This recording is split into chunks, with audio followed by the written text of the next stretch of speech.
కేరళలో మరోసారి వరదలు విలయ తాండవం చేస్తున్నాయి. వాయనాడ్ జిల్లాలో కొండ చర్యలు బీభత్సం సృష్టించాయి. 4 రోజులుగా కురుస్తున్న వర్షాలతో మెపాడిలోని పలు ప్రాంతాల్లో భారీ కొండ చర్యలు విరిగిపడ్డాయి. దీంతో పలు ఇళ్లు తుడిచిపెట్టుకుపోయాయి, వందలాది వాహనాలు కొట్టుకుపోయాయి. ప్రమాదంలో ఇప్పటికే 20 మందికి పైగా మృతి చెందగా మరో 20 మంది గాయపడ్డారు. వందలాది మంది మట్టి చర్యల కింద చిక్కుని ఉంటారని భావిస్తున్నారు. ఘటన జరిగిన ప్రాంతాల్లో దాదాపు 400 కుటుంబాలు నివాసం ఉంటున్నాయని స్థానిక అధికారులు చెప్తున్నారు. దీంతో మృతుల సంఖ్య భారీగా పెరిగే ప్రమాదం కనిపిస్తోంది.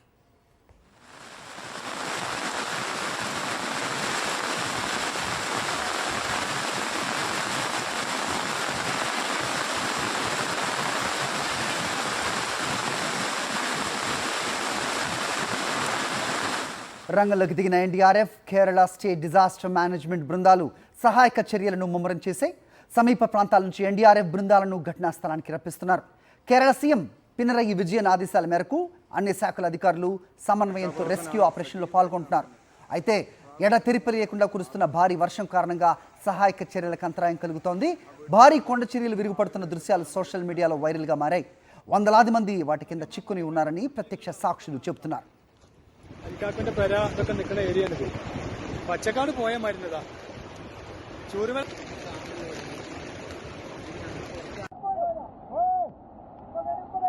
ആ വീട്ടിലെ ആളുകളുണ്ട്. ആ വീട്ടിലേക്ക് ആണ് പോകുന്നത്.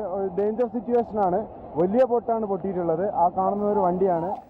మెప్పాడి మండయిపై ప్రాంతంలో ఇంత పెద్ద విపత్తును వాయనాడ్ ఎన్నడూ చూడలేదని స్థానికులు చెప్తున్నారు. చురల్మల పట్టణంలో కొంత భాగం తుడిచిపెట్టుకుపోయింది. అనేక ఇళ్లు ధ్వంసమయ్యాయి. వెల్లర్మల పాఠశాల పూర్తిగా నీట మునిగింది. ముండకాయిలో అర్ధరాత్రి 1 గంటకు, ఆ తర్వాత తెల్లవారుజామున 4 గంటలకు 2 సార్లు కొండ చర్యలు విరిగిపడినట్టుగా స్థానికులు వెల్లడించారు. 400కు పైగా కుటుంబాలపై ఈ ప్రభావం ఉన్నట్టుగా తెలిపారు. చాలామంది ఆచూకీ తెలియటం లేదని కుటుంబ సభ్యులు ఆందోళన వ్యక్తం చేశారు. వంతెన కూలిపోవడంతో అత్తమల, చురల్మలకు రాకపోకలు నిలిచిపోయాయి. ఆయా గ్రామాల ప్రజలను సురక్షిత ప్రాంతాలకు తరలించే ప్రక్రియ కొనసాగుతోంది. సహాయ చర్యల కోసం హెలికాప్టర్ను వినియోగిస్తున్నారు. എന്നാലും വളരെ പ്രയാസപ്പെടുത്തുന്ന കാഴ്ചകളാണ്. ഒരുപാട് വീടുകൾ പുഴ. వాయనాడ్లో కొండ చర్యలు విరిగిపడ్డ ఘటనపై తీవ్ర దిగ్భ్రాంతి వ్యక్తం చేశారు ప్రధాని నరేంద్ర మోదీ. కేరళ సీఎం విజయంతో మాట్లాడానని, కేంద్రం నుంచి కావాల్సిన సహాయాన్ని అందిస్తామని తెలిపారు.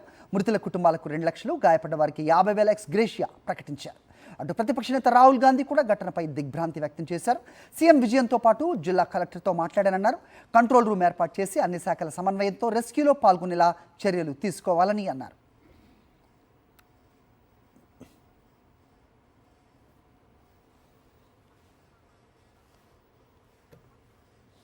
రైట్, మునిపెన్నడూ లేని విధంగా వాయనాడులో వరదలు విలయ తాండవం చేస్తున్నాయి. మృతుల సంఖ్య ఉదయం 7గా ఉన్నది, ప్రస్తుతం 24కు చేరింది. ఈ సంఖ్య ఇంకా పెరిగే ప్రమాదం ఉన్నట్టుగా కూడా తెలుస్తోంది. మరిన్ని అప్డేట్స్ మా కరెస్పాండెంట్ వెంకటేష్ అడిగి తెలుసుకుందాం. వెంకటేష్, చెప్పండి, వాయనాడ్ అంటేనే కొండ ప్రాంతం, హిల్ స్టేషన్ అని అందరికీ తెలిసిందే. ఇంత భారీ ఎత్తున వర్షాలు కురుస్తున్నప్పుడు కొండ చర్యలు పడే ప్రమాదం ఉందని ఎందుకు ఊహించలేదన్నారు? క్వశ్చన్స్ చాలా ఉన్నాయి. ఏంటి అప్డేట్స్? కేరళలోని వయనాడ్లో జల విలయం చోటు చేసుకుంది. ఏకధాటిగా 4 గంటల పాటు గత రాత్రి వర్షం కురవడంతో 2 ప్రాంతాల లోపల పెద్ద ఎత్తున కొండ చర్యలు విరిగిపడ్డాయి. ఫలితంగా 24 మంది ఇప్పటివరకు చనిపోయినట్టు సమాచారం వస్తుంది. మరొక 100 మంది ఆ కొండ చర్యల కింద, మట్టి దిబ్బల కింద చిక్కుకొని పోయారు. సో ఈ ప్రమాదంలో మృతుల సంఖ్య పెరిగేటువంటి అవకాశం కనబడుతుంది. ఇప్పటికే సహాయ చర్యలు తీసుకోవాలని ముఖ్యమంత్రి పినరయి విజయన్ స్థానిక అధికార యంత్రాంగాన్ని ఆదేశించారు. ప్రస్తుతం ముమ్మరంగా సహాయక చర్యలు కొనసాగుతున్నాయి. ఈ వరదల కారణంగా పెద్ద ఎత్తున ఈ వంతెనలు కూడా తెగిపోవడంతో పూర్తిగా రోడ్డు వ్యవస్థ, కమ్యూనికేషన్ వ్యవస్థ కూడా దెబ్బ తగిలినటువంటి పరిస్థితి. సో ఈ పరిస్థితుల మధ్యలో ప్రస్తుతానికైతే సహాయ చర్యలు అయితే ముమ్మరంగా కొనసాగుతున్నాయి. అలాగే ఏకధాటిగా వర్షం కురుస్తున్నప్పటికీ ఈ కొండ చర్యల సమీపంలో ఉన్నటువంటి చురుత్మల అనేటువంటి పట్టణం పూర్తిగా దాదాపు సగం వరకు కూడా కొట్టుకుపోయినటువంటి పరిస్థితి. సో ఊరికి కొట్టుకుపోవడంతో పూర్తిగా మృతుల సంఖ్య పెరిగేటువంటి ప్రమాదం ఏర్పడింది. ఈ నేపథ్యంలో ఇక్కడ మరొక 4 రోజుల పాటు ఇదే రకమైనటువంటి భారీ ఎత్తున వర్షాలు పడతాయని ఇండియన్ మెట్రాలజికల్ డిపార్ట్మెంట్ ప్రకటించింది. సో ఆ నేపథ్యంలో రెడ్ అలర్ట్ వాయనాడ్ సహా మిగిలినటువంటి దాని చుట్టుపక్కల 4 జిల్లాలకు కూడా రెడ్ అలర్ట్ ప్రకటించారు. సో అప్రమత్తంగా ఉండాలి ఎప్పటికప్పుడని ఆదేశాలు ఇచ్చినటువంటి పరిస్థితి. అయితే నిజానికి ఈ అర్ధరాత్రి కొండ చర్యలు విరిగిపడడంతో ఈ పెద్ద ఎత్తున ఈ మృతుల సంఖ్య పెరిగిందనేది ప్రధానంగా స్థానిక అధికార యంత్రాంగం చెప్తోంది. నిజానికి వారికి హెచ్చరికలు లేవా అన్న అంశంపైన మాత్రం అధికార యంత్రాంగం నుంచి మౌనం సమాధానం వస్తుంది. అర్ధరాత్రి 12 గంటల నుంచి 1 గంట సమయంలో ఒకసారి, అలాగే 4 గంటల సమయంలో ఈ భారీ కొండ చర్యలు విరిగిపడ్డాయి.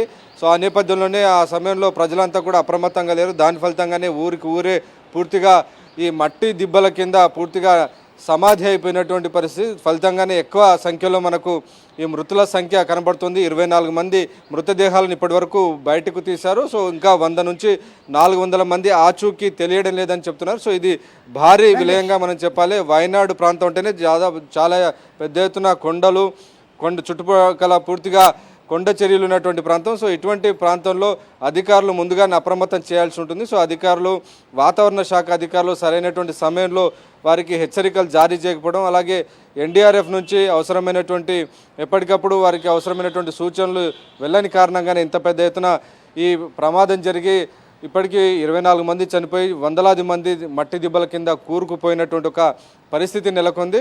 సో ఈ పరిస్థితుల మధ్యనే 4 రోజుల పాటు రెడ్ అలర్ట్ ప్రకటించారు. ప్రధానమంత్రి నరేంద్ర మోడీ ఈ అంశంపైన ముఖ్యమంత్రితో మాట్లాడారు. 2 లక్షల రూపాయల ఎక్స్ గ్రేషియా ప్రకటించారు. 50,000 రూపాయలు గాయపడిన వారికి ప్రకటించారు. ఎప్పటికప్పుడు అవసరమైనటువంటి సహాయ చర్యలన్నింటిగా కేంద్ర ప్రభుత్వం నుంచి అందిస్తామని ప్రధానమంత్రి నరేంద్ర మోడీ హామీ ఇచ్చారు. నిజానికి ఈ ప్రాంతం నుంచి రాహుల్ గాంధీ మొన్నటిదాకా లోక్సభ సభ్యుడిగా ఉన్నారు. ఈ ఘటనపైన రాహుల్ గాంధీ తీవ్ర దిగ్భ్రాంతి వ్యక్తం చేశారు. ఈ అంశంపైన కేరళ ఎంపీలు లోక్సభలో నోటీస్ కూడా ఇచ్చారు, దీనిపైన చర్చ జరపాలనేటువంటి అంశంపైన. సో మొత్తానికి ఒక ప్రకృతి విలయం ఫలితంగా వయనాడులోని మెప్పాడి రీజన్, చురుచ్మల అనేటువంటి పట్టణం పూర్తిగా దెబ్బతిన్నటువంటి పరిస్థితి. సో మరొక 4 రోజుల పాటు ఇదే రకమైనటువంటి భారీ వర్షాలు ఉన్న నేపథ్యంలో ప్రజలంతా కూడా అప్రమత్తంగా ఉండాలని వాతావరణ శాఖ విజ్ఞప్తి చేస్తుంది. రైట్, ఇక నేను అడిగే అవసరం లేకుండా అంతా చెప్పేశారు వెంకటేష్. అయితే కొండ చర్యలు ఎక్కువగా ఉండే ప్రాంతం, హిల్ స్టేషన్ అందరికీ తెలిసిందే. ఇంత పెద్ద ఎత్తున అంటే ఇది రాత్రి కురుస్తున్న వర్షం కాదు, చాలా రోజుల నుంచి వర్షాలు పడుతున్నాయి. ఓవైపు వాతావరణ శాఖ కూడా హెచ్చరిస్తున్న నేపథ్యంలో ఇది ఎవరి అలసత్వంగా భావించాలి? ఎందుకంటే 1 కాదు 2 కాదు 24 మంది చనిపోయారు. ఇంకా పెరిగే ప్రమాదం ఉందంటున్నారు మృతుల సంఖ్య. చిన్నారులు ఉన్నారా దాంట్లో, మహిళలు కూడా చిక్కున్నారా? ఆ ఇన్ఫర్మేషన్ ఏదైనా ఉందా? లేదంటే ప్రస్తుతం ఉన్న పరిస్థితుల్లో ఆ ఇన్ఫర్మేషన్ రావటం కష్టతరంగా ఉందా? ఏమంటారు? ఖచ్చితంగా ఇక్కడ లోకల్ అడ్మినిస్ట్రేషన్ ప్రజలను అప్రమత్తం చేయడంలో విఫలమైందని మనం చెప్పాలి. ఎందుకంటే మనం చూసాం గతంలో కూడా కేరళలో భారీ ఎత్తున వర్షాలు వచ్చి ఒకసారి ప్రాజెక్టు కొట్టుకుపోయి వేలాది మంది నిరాశ్రయులైనటువంటి పరిస్థితి మనం చూసాం. సో కేరళలో ఈ వర్షాకాలంలో ఈ రకమైనటువంటి పరిస్థితులు తలెత్తుతుంటాయి. పెద్ద ఎత్తున కొండ ప్రాంతాలు ఎక్కువగా ఉన్నాయి, నదులు ఎక్కువగా ప్రవేశిస్తున్నటువంటి ఈ ప్రాంతంలో ఖచ్చితంగా ఎప్పటికప్పుడు అవర్లీ బేసిస్గా వారికి అవసరమైనటువంటి సమాచారాన్ని SMS రూపంలో పంపాల్సి ఉంటుంది. సో అటువంటి సమాచారం ప్రజలకు చేరలేదు. పైగా ఇది జరిగినటువంటి ఘటన కూడా అర్ధరాత్రి సమయంలో 1 గంట సమయంలో ఒకటి, 4 గంటల సమయంలో 2 సార్లు ఈ కొండ చర్యలు విరిగిపడ్డాయని సమాచారం వస్తుంది. సో ఆ సమయంలో ప్రజలంతా కూడా గాఢ నిద్రలో ఉన్నటువంటి సమయంలో ఈ భారీ ఎత్తున కొండ చర్యలు విరిగిపడడంతో ఇంత పెద్ద ఎత్తున మృతుల సంఖ్య మనకు కనబడుతుంది. చాలామంది ఇంకా ఆ మట్టి దిబ్బల కింద కూరుకొని పోయారు. చాలా మంది మృతుల సంఖ్య పెరిగేటువంటి ప్రమాదం ఉందని ఒక ఆందోళన వ్యక్తమవుతుంది. డెఫినెట్గా ఇక్కడ లోకల్ అడ్మినిస్ట్రేషన్ కనుక అప్రమత్తం చేసి ఉంటే ఇంత పెద్ద నష్టాన్ని, ప్రాణ నష్టాన్ని నివారించే అవకాశం ఉండేది. హరి, రైట్, మృతుల సంఖ్య పెరుగుతుంది అని అయితే చెబుతున్నారు. కానీ సో ఖచ్చితంగా అక్కడ 100ల కొద్దీ ఉన్నారు అనేది ప్రత్యక్ష సాక్షులు చెబుతున్నట్టుగా తెలుస్తోంది. రైట్, వీళ్ళు ప్రకటించిన ఎక్స్గ్రేషియా 2,50,000 ఏదైతే ఉందో, ఎంతమంది ఇంకా అక్కడ చిక్కున్నారు అనేది ప్రధానమైన క్వశ్చన్గా కనిపిస్తుంది కదా వెంకటేష్. సో ముఖ్యంగా ఇంకో విషయం మాట్లాడాలంటే ఇంపార్టెంట్, కేరళలో మనకు తెలుసు విద్యావంతులు ఎక్కువ, లిటరసీ రేట్ ఎక్కువగా ఉండే ప్రాంతం మొత్తం ఇండియాలో చూసుకుంటే కనుక. ఇలాంటి చోట అలాంటి వర్షాలు పడుతున్నప్పుడు కొండ చర్యలు విరుగుపడతాయి అనే అవగాహన ముందుగా ఉండాలి అనేది కూడా చాలామంది అభిప్రాయపడుతున్నారు. దానికి ఏం సమాధానం? ఖచ్చితంగా మన దేశంలో అత్యంత చైతన్యవంతమైనటువంటి రాష్ట్రము, అత్యధిక అక్షరాస్యత కలిగినటువంటి రాష్ట్రము, ప్రపంచంతో ఎక్కువ సంబంధాలు ఉన్నటువంటి రాష్ట్రం కూడా కేరళ.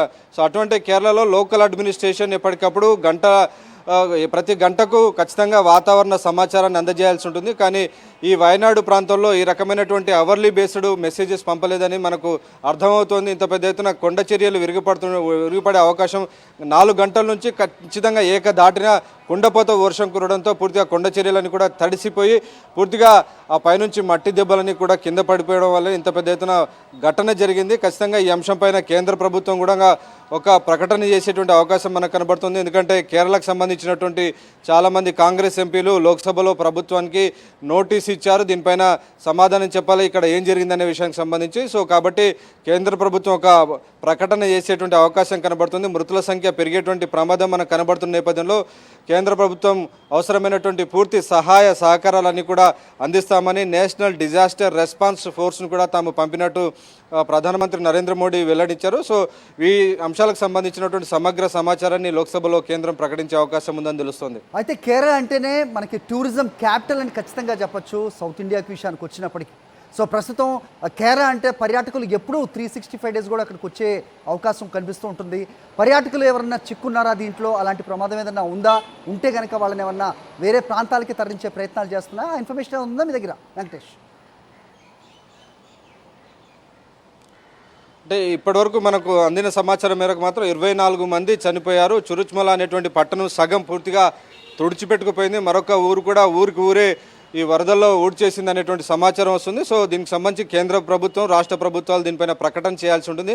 సో పర్యాటకులు ఎవరైనా చిక్కుకున్నారా, ఇంకా దీనికి సంబంధించినటువంటి సమాచారం ఇంకా రావాల్సినటువంటి పరిస్థితి ఉంది. సో మొత్తానికైతే కేరళ అనేది పర్యాటక ప్రాంతం, భూతల స్వర్గంగా కేరళను అభివర్ణిస్తుంటారు. సో వర్షాల కాలంలో మాత్రం కేరళలో ఇటువంటి ప్రమాదాలు జరగడం అనేది చాలా ఎక్కువసార్లు ఈ మధ్యకాలంలో కనబడుతోంది. పెద్ద ఎత్తున వర్షాలు పడి పెద్ద ఎత్తున ప్రకృతి విలయం జరిగేది. చాలామంది గత 2-3 ఏళ్ల కిందట కూడా కేరళలో పెద్ద ఎత్తున వరద నష్టం జరిగినటువంటి పరిస్థితి మనం చూసాం. సడన్గా ఒక డ్యామ్ పూర్తిగా నిండిపోవడంతో డ్యామ్ కూడా కొట్టుకుపోయి కింద ఉన్నటువంటి ప్రాంతాలన్నీ కూడా జలమయమైనటువంటి పరిస్థితి గత 2-3 ఏళ్ల కిందటే మనం కేరళలో చూసాం. సో తరచుగా కేరళలో వర్షాకాలంలో ఇటువంటి ప్రమాదాలు తలెత్తున్నాయి. సో స్థానిక యంత్రాంగం దీనిపైన గుణపాఠాలు నేర్చుకోని కారణంగానే ఈరోజు ఇంత పెద్ద సంఖ్యలో స్థానికులు చనిపోయినటువంటి సందర్భం మనకు కనబడుతోంది. హరి.